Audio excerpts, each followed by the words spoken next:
Hello hunters, welcome back to my channel and to episode 2 of Frontier Gunlance. I'm the Sussedin, and today the monster we'll be fighting is Hypnocatrice.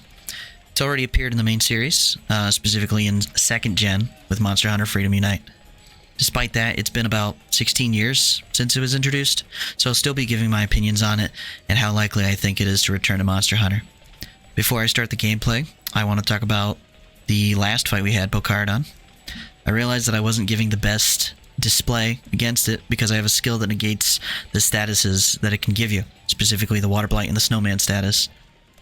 Moving forward, I'll be giving a rundown of what the monster is capable of, status-wise and ailment-wise, and I'll be recommending items for you to take, and skills, so that you can fight them a little bit easier.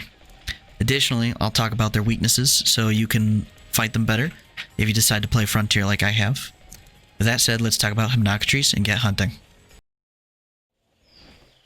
Hypnocatrice, also known as the Sleep Bird, was introduced in Monster Hunter Frontier when the game was released in 2007. It was reintroduced into the main series in 2009 with Monster Hunter Freedom Unite. It's a low-tier monster being introduced as the first new monster in HR1 and is reintroduced at the beginning of G rank as well. It's capable of relatively few ailments compared to some of the other monsters in Frontier, with the main one being sleep.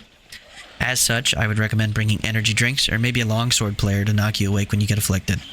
Skills to keep in mind are sleep negation and status negation. With status negation, you get immunity to sleep at rank 3, but at rank 4 you get negation of many more ailments, and I do recommend it for most content in Frontier. Additionally, you'll notice in the fight that Hypnocatrice likes to use wind pressure and pushes you away, which is something that Monster Hunter steered away from in more recent titles. As such, wind pressure is another skill that's useful against Hypnocatrice. Its greatest elemental weakness is fire, but it's a little weak to thunder as well, so that's not a bad choice.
That was our hunt with Hypnocatrice. It's not a particularly hard monster, so I made it hardcore.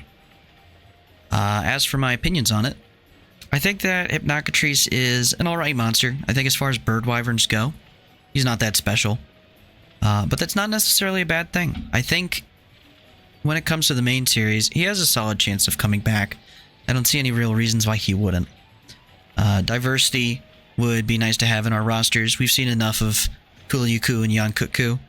I think Hypnocatrice could round it out quite a bit. Later down on the line, we'll be fighting Bright Hypnocatrice, otherwise known as Breeding Season Hypnocatrice, and his much stronger cousin, Silver Hypnocatrice. If you liked the video, make sure to like it, and if you want to see more of this type of content, make sure to subscribe and hit the bell so you get notifications whenever I do. Thanks for watching. Happy hunting.